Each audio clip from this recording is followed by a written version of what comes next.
Okay, here we go. We're going to talk about Hogan's transition, which is an absolutely critical element to his golf swing. This is uncompromising, and this is what I would consider an absolute imperative to his action.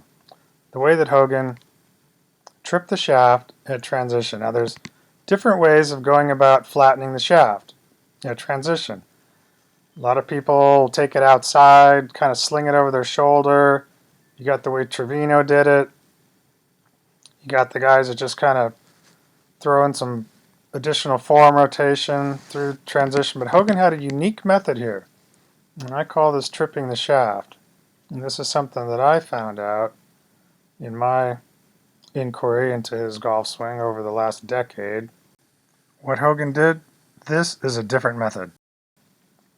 So, this is kind of the cornerstone. It sets up, obviously, the strike into impact. By flattening the shaft, tripping the shaft, he's able to get it down in the 430 line very efficiently and easily. So a simple mechanical move here does the job. So in these recordings, I'm jumping around a little bit. I'm just trying to show the best recordings, the best imagery from the old films. And thankfully, these were recorded a long time ago. So this right here, flattening the shaft, and you can see this in the black and white here. I think this is in the 40s, late 40s. I believe this is at Riviera Country Club. But then we can see him in the Shells match with a driver, and this is, well, probably 15 years later, and he's still got the same move. So, in this case, a heavier persimmon driver is absolutely going to assist in flattening the shaft at transition. Just the weight of the club alone is going to help quite a bit. And you can pressure against that. So, critical element number one, Hogan flattening the shaft at transition. And we're looking at some other iron swings here. We can see it from different eras.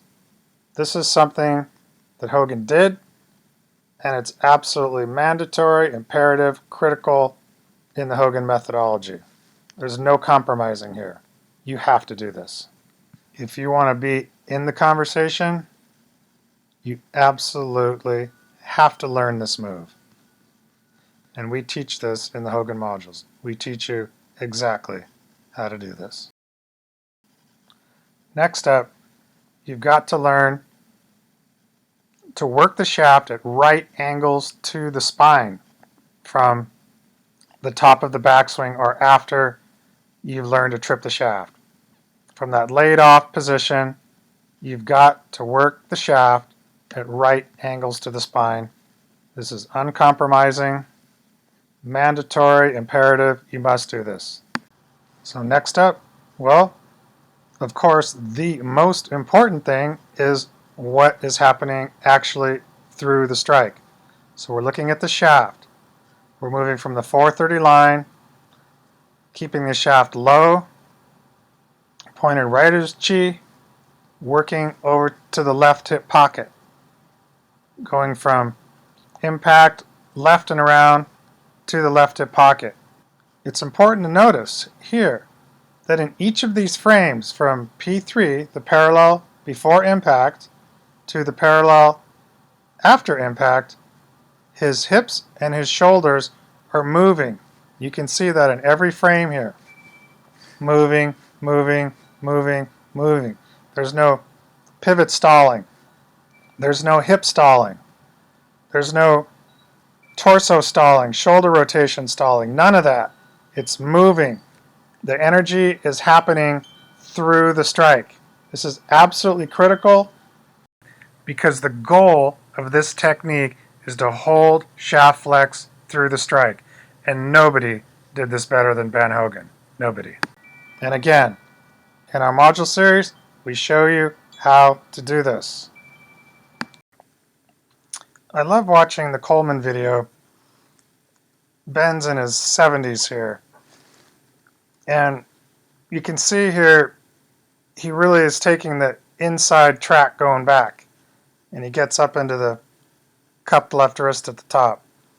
So as you get older and you lose a little bit of strength, the technique actually starts to get exposed more, because with strength, you can create a lot of speed and a lot of this stuff gets straightened out. The intentions are there, but the lines get a little straighter as you move faster. Here, the backswing's a little bit slower, and you can see how he takes the inside route. To properly flatten the shaft at transition or trip the shaft at transition the way Hogan did it, you have to take the inside route. Again, that is uncompromising. It's something you have to do, and it has to be done the right way. And you can really see the right way here, and the perfect intention, working it to the inside, getting to the cupped left wrist at the top, and then you can just see that one little frame where it trips the shaft. And now we can see Hogan here coming right down on the 430 line, got that shaft right on the belt line, just textbook right here. Hips are moving, working the club shaft, low left and around through the strike. All the technique, all the intentions are here. It's just textbook.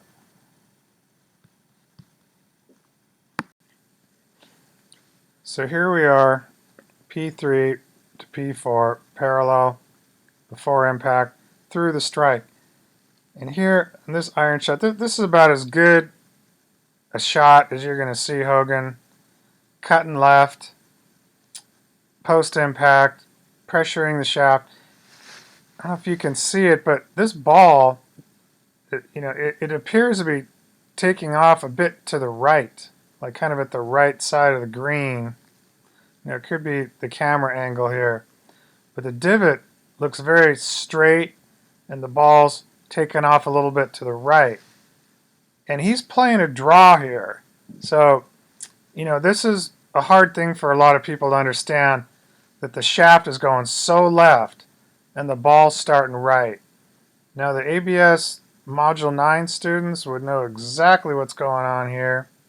And this is something that we teach over at Advanced Ball Striking on a more sophisticated and advanced way of shaping the ball. Drawing and fading with post-impact intentions. And for the Module 9 students, they can really see exactly what's going on here, what we call holding the X and the orbit pull. So notice that his wrists stay cocked going through the strike. You don't see a raising. There's no handle raising. The shaft isn't moving up. It's staying very, very low going through the strike. So Hogan's right elbow is really on display here. This elbow is staying bent through the strike. You can't really tell from this down the line angle, because as he's rotating around, then we're seeing kind of the underside of his arm from his tricep down to his forearm. It appears to be straightening, but it's not. You see the caddy view here, and we'll get into this in another episode, the caddy view and the front view. I like the down the line view for everything that has to do with alignment and geometry and what the shaft is doing and playing and drawing and fading the ball and all that stuff. Everything is, this is the ball control angle. This is where you can really see what's going on with the shaft and even the club face. That's a little blurry here, but I know exactly where his club face is, and it's staying very square to the target for a long time post-impact. So if you cut the hands left, you're able to keep the club face looking at the target a lot longer, and you're not going to have nearly as much toe rotation. The toe of the club is not going to be closing very much going through the strike. All this closure of the club face is happening with his body rotation. So by my calculations, it's about 12 degrees of it, of the closing of the club face. So he's got it wide open at P3, and he's closing into the strike with the body rotation, leaving about 12 degrees left left over for forearm rotation. So all these things are critical. Notice the flat lie angles and really keeping that, the heel heavy divot, which we talk about at advanced ball striking a lot. Keeping that heel down. Of course, you flatten out your lie angles and then you get a nice flush divot. But you really don't want to be handle raising like what a lot of other players are doing with a right arm throw and trying to close the club face with a manipulation of the hands and arms. This is a totally different methodology for doing it. And again, uncompromising. You have to learn this move to get to Hogan. So I'm going to wrap it up here, and we'll be talking more about this golf swing and what are the critical and essential things that we need to learn to master this technique. It's something that can be done, I'm convinced, and we're teaching it in the Hogan modules. We'll see you soon.